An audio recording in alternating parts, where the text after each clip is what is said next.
and it's the second season of Reverse Redaction. It's a different face, a different tone, a different approach. We have Jared Putnam with us today, filling in for the illustrious Ford Suze.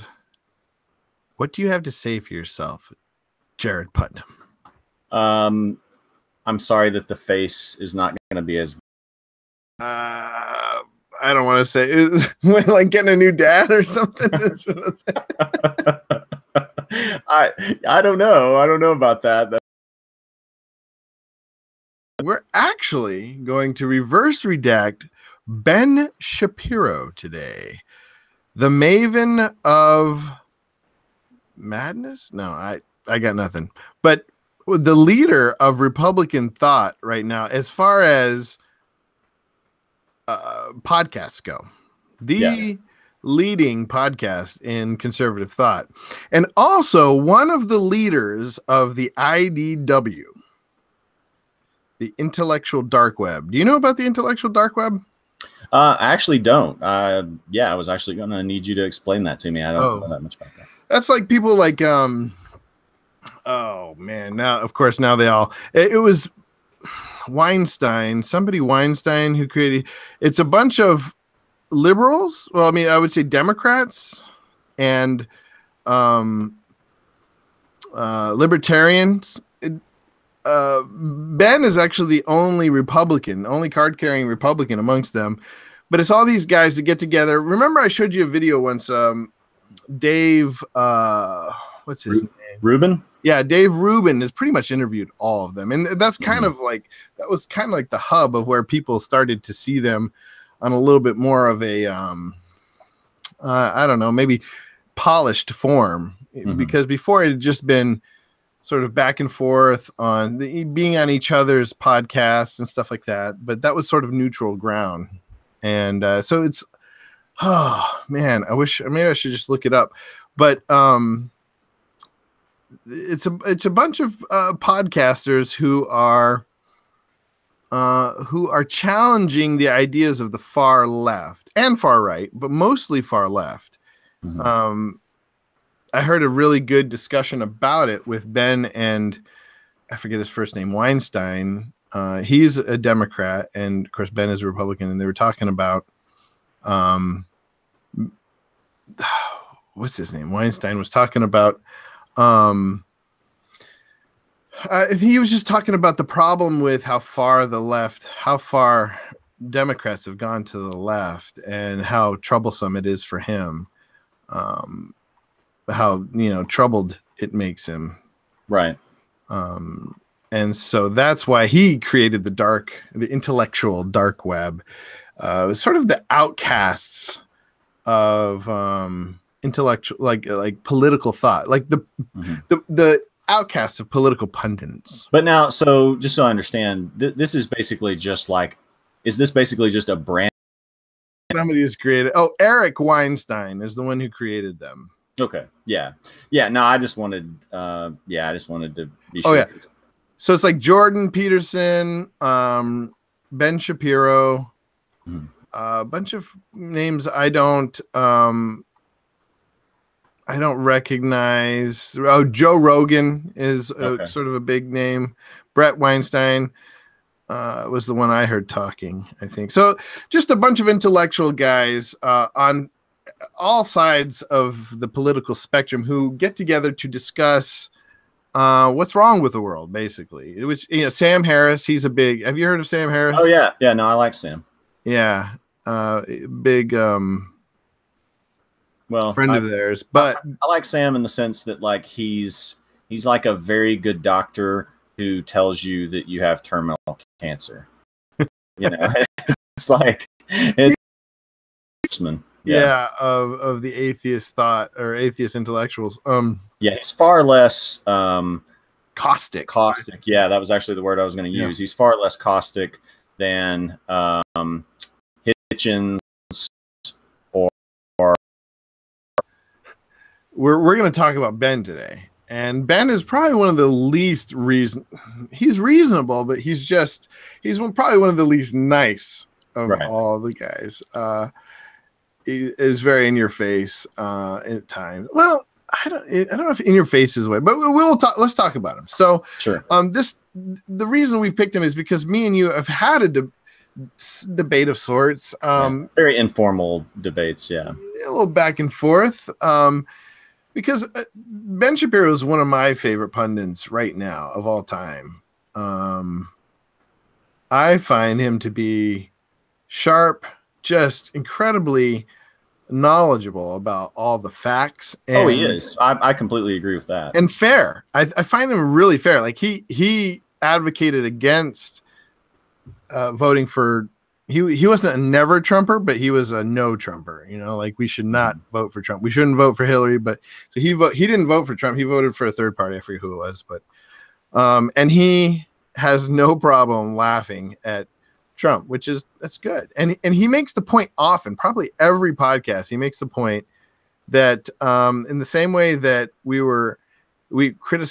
expected the left to hold Obama accountable for problems, we should be able to hold we should be ready to hold Trump accountable for his BS. He makes that point, but does he actually, what percentage of his time does he actually spend? So it's not exactly really anything specific to Ben. Okay. I don't like him because of basically what he's of.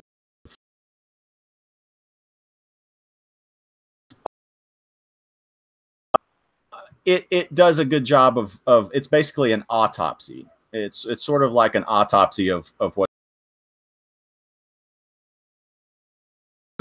Yeah, I in a sense, I mean, when someone is. What he says? I think his motto is "Facts don't care about your feelings." Yeah, facts don't care about his feelings. I think that's not ironic.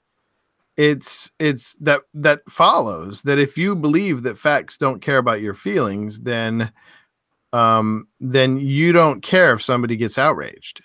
Well, I think it's ironic in the sense that he pretends to be peddling these cold, unfiltered facts. Because, I mean, that's his whole thing, right? Is like being the intellectual. Clickbaity. But being in I think you can understand. I mean, I think you know this. I mean, you basically said it, is that being in the industry of he's basically in the newspaper industry. There's no such thing as the newspaper industry now. I mean, there won't be soon. It's online. It's on Facebook. See, I would completely disagree with that and say he's in the entertainment industry, not the news industry. Oh. Now everything's giving their opinion along with fact. Just as much. Well, I guess just as much as Ben Shapiro. Have you ever read any of his articles? Like, this is what you need to know. Sure. And you found that they were biased or something? Yeah, a lot of the time they are. I mean, again, I can give you some examples because I knew we would have to very, very little of ever existed, to be honest with you. I disagree. I completely, as somebody who worked in it for 10 years. But I mean, you were in sports where it's really hard. It's really hard to editorialize. So, right. Oh, for a 4-year-old dude who's got this, this business. I believe he controls his own feeds. He's just putting his own stuff out there. If not, it's younger people. And they just see something and I think they just post it. Especially most of what they post is just from their own business, as Daily Wire. Right. So, yeah, I mean, they're just scratching each other's back, but I for some reason, it didn't offend me when it was on the left, and it definitely doesn't offend me when it's on the right. Like, trying to think of who did that on the left. I mean, like HuffPost, never offended me. I'm like, yeah, it's just, you know. Yeah, no, it doesn't. Going with you on offend. It doesn't offend. It worries me. It worries me for where we're headed with the. I believe that sane, good people can see through that and get past that. Now, I've heard your worry about like an ant or the vulnerable of our society, the vulnerable of the Facebook audience, whether it be an elderly lady or a child or what have you that doesn't know better. Yeah. I mean, I may have used that example like as we don't have enough facts, you know, like it's ridiculous. You know, the right is going crazy over this for nothing. The left is going over, you know, and sometimes that side of me that wants to be outraged is like, come on, you can see it. It's plain in the front of your face, you know. Yeah. His even-handedness is often irritating to me, you know, compared to someone like Rush or Hannity. He's way more to the middle. He by comparison he is, but that doesn't, to me, that's not a thing where I'm like, I'm going to go praise. I mean, yeah, right. And but again, what I'm saying is, to a large extent, though, they wouldn't like him as well. Was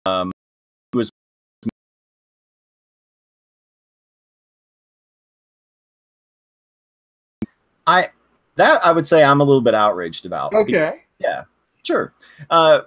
Because of what he's doing with, you know, it just comes out. Again, I could see that if he didn't understand. I think Ben Shapiro is intelligent enough to understand the difference between identity. I think he's thinking of these. He's thinking of other. You know, he's wrapped up in a world where his peers are pundits and writers. You know, and so a writer he knows or he's familiar with, or maybe not, writes something. You know, he responds to it, and he responds to it wrong, but I don't expect him to be right 100% of the time. And I definitely, of course, I don't ascribe malice to his intentions here, but I don't think we can know. I think you're playing a little bit. You're playing a little bit of like you can read his mind. You just have to go by someone's track record on stuff. And again, I mean, I pulled out. I think there are plenty of times that he does. And again, I agree with him. Anything that has to do with identity, you're kind of doing what Ben did. Well, I'm saying that's kind of how he's, from what I've seen of his content, that's how he's represented. At the way he presents it, it's not him and Jordan Peterson and people on the left. It's not just the people on the right, but people on the left, like Weinstein and you know, Dave Rubin and some of the others can point to a thing called identity politics, where people are using it to leverage basically what you're saying, outrage. Instead of using Facebook, they're using something I think more devious, in the sense that they are rallying people to a flag that is based on color, gender, and it's something that, you know, that the other group cannot change, cannot be a part of. Yeah, no, I'm not completely disputing that. I'm just saying it is quite different. You know, like, I think identity politics would fall within racism, but I'm not sure that racism would fall with, you know, looking at the Venn diagrams, racism would fall within identity politics. I mean, yeah, I don't know if you want to, but I think there's a connection there. I mean, I'm not. Or that promote identity politics are racist. Right. They're not doing it out of racism. I think it's sort of like a completely different approach, in which they're doing it out of a sense of it's still like I see what you're saying. It's still like me versus thou, but it's not the same sort of I want your whole race to die. Well, I don't know that even a lot of racist people are saying, you know, I want your whole race to die. Well, But you know what I mean? Like I want. Yeah, I mean, I'm only just going back to. I guess it's narrowly defined, and maybe it's defined by those on the right. But I mean, like someone like a Canadian, like Jordan Peterson, being one of the biggest proponents or fighters against identity politics. Not really on the right. He's not a Republican, obviously, but articulating it in a way where it's these constructs that people are creating, not like you're black and therefore I hate you. It's these constructs. And it's more of like it's not. But it to me, it's not this sort of wanting to cut other people off as much as it is we are. I'm sorry. Repeat that last part again. So it's like this troll mentality. You know, like if you don't believe what I believe, then you're bad. And so you don't think that the right, they've been around a lot longer than yeah, but so I mean, when you're talking about morality, that's different. See, morality is outside of identity. If you actually live it, it's a different thing. But I mean, but it's. And I'm sure there's lots of Christians that don't, live it, whatever. But just as far as the concept of identity politics, it necessarily can't. Morality and identity politics are completely different. Yeah. They filter. I think morality filter. These very defined, natural, okay. Let me natural read. like circles, and morality is like virtue. Like virtue, seeking after virtue has always transcended anything. But if you're a woman and I'm a male, we both can have virtue, but I can't be a female. Yeah. Okay. Let me read you from the be all end all. If you agree with that, then Ben's whole assertion, like one of his, making it more pervasive. If he wanted to say that, then sure. I mean, if you can find me examples of where that is what I'm saying. But identity politics is something very particular. It's it's defined very particularly. Maybe by people like Ben now, but it's again, like it took a while to read through all those things. Basically, it's a conservative saying that they created something that the conservatives coined, right? So it's a little bit, it's circular in the sense of like Ben is being circular because he's saying that they created identity politics, but they no, like that is a term that was a label that was put on them by conservatives. I mean, I think he's just lying. So I wouldn't. Wow. What? So you think the program? He has become the most popular voice. Because I can't read his mind. You might be right, but I want to side with you on this idea of like the peddling outrage, but it just, I don't know, like it just, from the dawn of time, headlines have always been, I mean, you watch Newsies, right? And have you ever seen Newsies? I probably have at some point. Where the little kid is like, he's trying to sell paper and he's like, strike goes on for 8, like where's that? And it says something like dead seagulls. You know, this is like the news industry. But what has changed about it is that we didn't always have things like in the segment or the segment in which we talk about. So what does it mean? You know, like what do we do with all this? Where do we go from here? You know, the so what of this. I mean, for me, it's like shouting at a wall with people. Don't focus on X. Yeah, you know? Right. Oh yeah, exactly. It's always easy to criticize, but it's tough to actually suggest.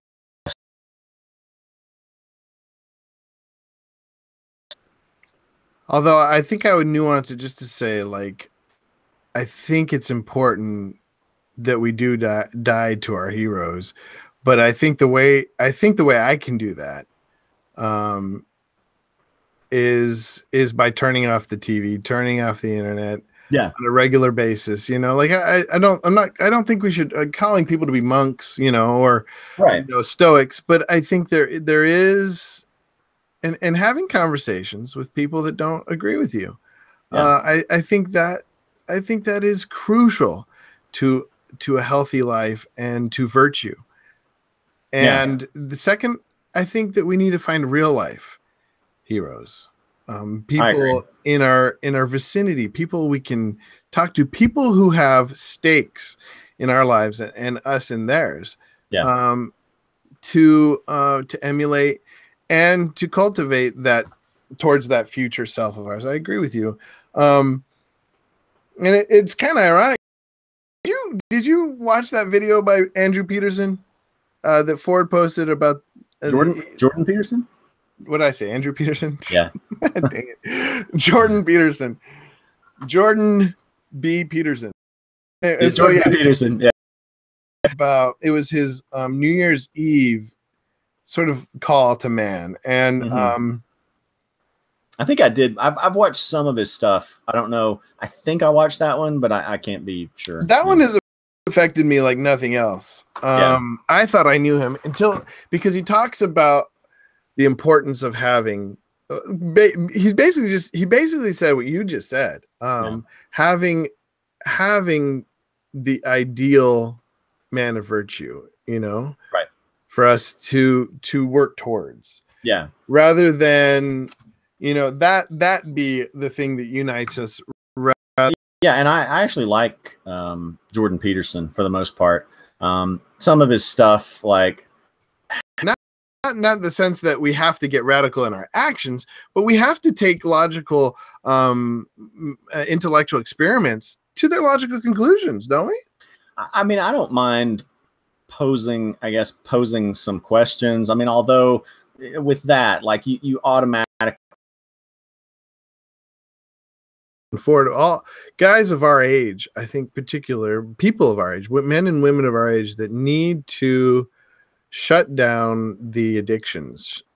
You know, we too often lump, you know, we think of addictions as alcohol and you know, these extreme, you know, like think, oh, that's not me. Right. When there is a certain addiction to outrage, there's a very clear addiction to hatred. Right. Yeah. They've done studies again. So you kind of you expounded on what I was saying, and this is what we're talking about. We gotta have some dialogue here. Come dialogue with us on Facebook. Sure. When you're not turning it off. On YouTube, look for the reverse redaction anywhere in a social media or podcast near you. This one will get clicks because you put Ben Shapiro's name in it. It's gonna get clicks on YouTube. I'm gonna say Shapiro. Tight. Well, you got to use the popular ones are like the ones I see on YouTube, where they'll have like. That is something. You know, what about saying something about, what if we sign off with, you know, good luck dying your heroes? Well, no, that's but something like that. Yeah, I keep promising to work on a good.